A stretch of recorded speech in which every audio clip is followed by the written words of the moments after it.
Today's lesson is all about the trail foot and the trail hip and its movements coming down into impact. All too often we see a lot of golfers getting really active with the right side because they're trying to, produce as much power by throwing the right side of the body into the golf ball.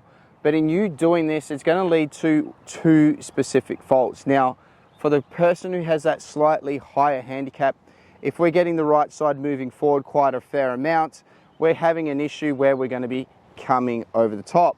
Now, for the better players, we generally see the same movement, or we can see that same movement, but in them doing that, all of a sudden the trail arm gets stuck in behind and is going to cause a lot of flipping issues.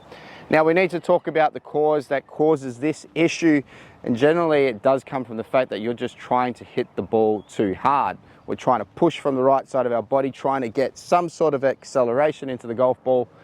And like I said, it just leads to bad shots. So it's very important to understand how the trail side hip needs to work as we're moving down into the golf ball.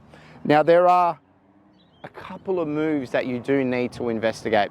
And one is called the transition from the right side to the left side. And that means, in my case, or a concept or a feel, is to feel like when you get to the top of the backswing or you're getting close to completing your backswing, that you're going to push from the instep of your trail side foot, and that push from the instep shifts the pressure from the right side to the left side. You still have a lot of pressure down in the ground from the right side because you're pushing, but it's going to move you in a lateral motion slightly towards the target. Once you've made that move, then we start to pull the lead side hip and rotate open with the lower half, which causes, of course, the upper half to open slightly as we're getting closer to the point of impact. So you do need to understand there is a lateral motion and a shift which is going to help you to create more power. But the last thing that you ever want to do is feel like you're pushing the right side forward. And when the right side forward happens, generally 9 times out of 10 we see the trail side heel come off the ground really early. So we need to understand, yes, we do need to shift pressure. We need to shift from the right side to the left side, but we need to understand that that's in a in-step motion of the trail side foot, so we're moving in that direction. You never want to feel like you're pushing down into your toe.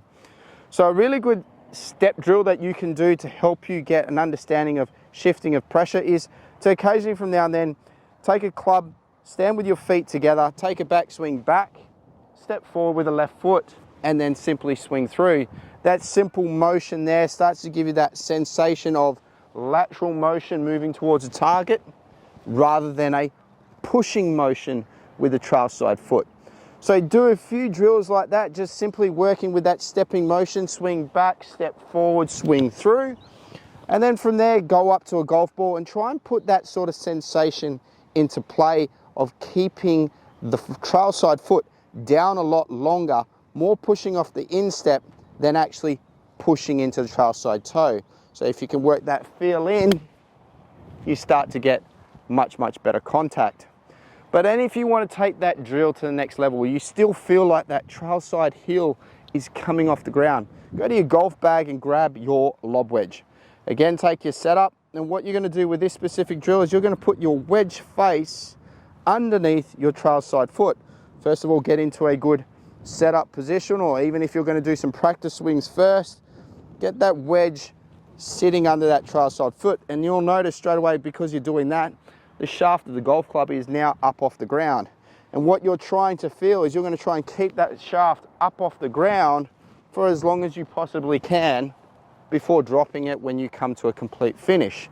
If you're pushing from the trail side too much, you're going to get that feeling, or you're going to get that look or that view of that club coming off the ground really early, and that's going to make you hit a lot of bad shots.